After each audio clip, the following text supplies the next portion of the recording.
y vamos a todos, inshallah, a adorar a un solo Dios como merece.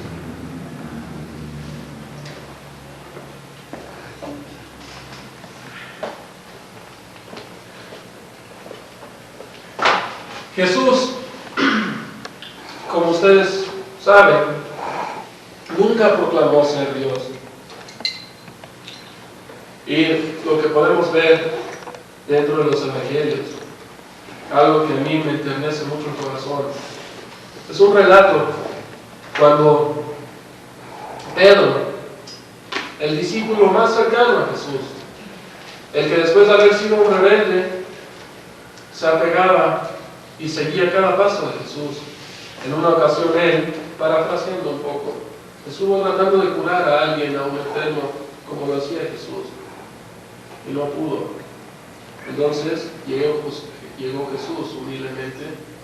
Jesús, como nosotros creemos también en la tradición islámica, le decimos el profeta descalzo, que siempre era tan humilde.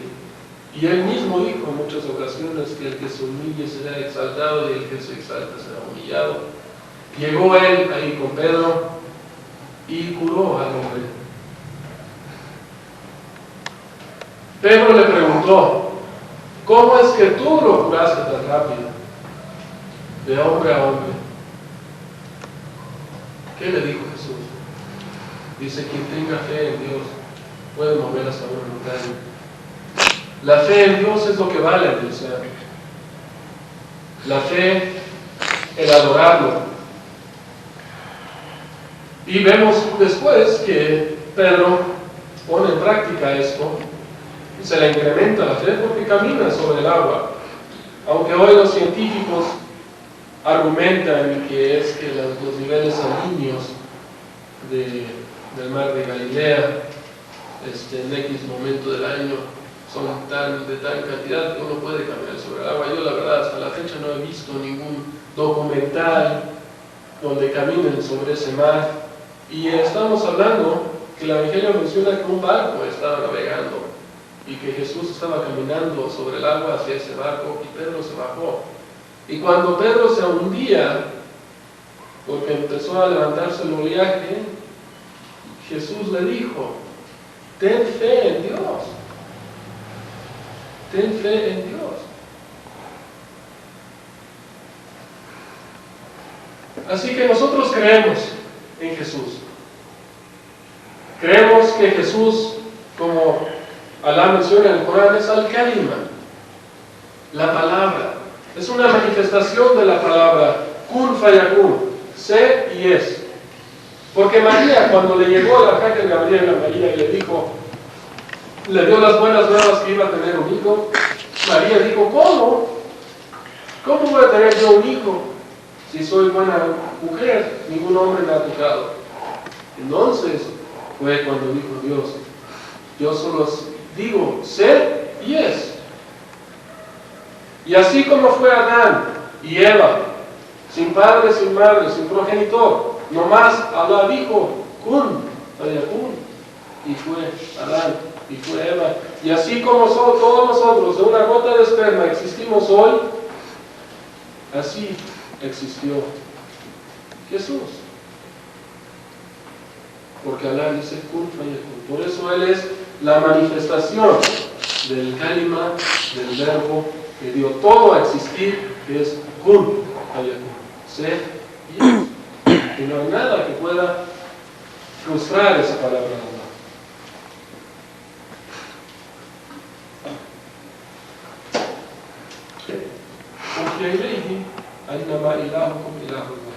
O sea, que a Él se le ha revelado que solo Allah merece nuestra adoración.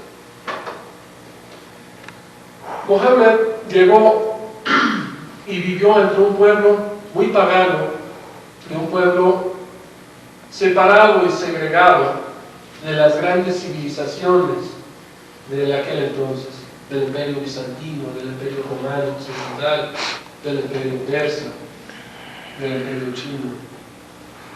Ellos eran beduinos, vivían en el desierto y poco conocimiento tenían ellos. Pero tenían conocimiento que hubo un profeta que fue Ismael, pero la religión de Ismael, que fue el Islam, adorar a un solo Dios, la habían desvirtualizado y habían tomado la idolatría como su religión. Mohammed vivió una vida noble, era un ser humano de mucho sentimiento. Cuando él tuvo 25 años se casó con una viuda y vivió alrededor de 20 años creando una familia y trabajando libremente. Creó ovejas y trabajó como comerciante. Era conocido en el pueblo como Al-Amir, como la gente, como el digno de confianza. Cuando la gente de su pueblo iba a salir del pueblo, les dejaba sus pertenencias a Mohammed para que se los cuidara. Cuando el pueblo necesitaba encontrar un juez que distinguiera entre el bien y el mal, siempre seleccionaban a Mohammed.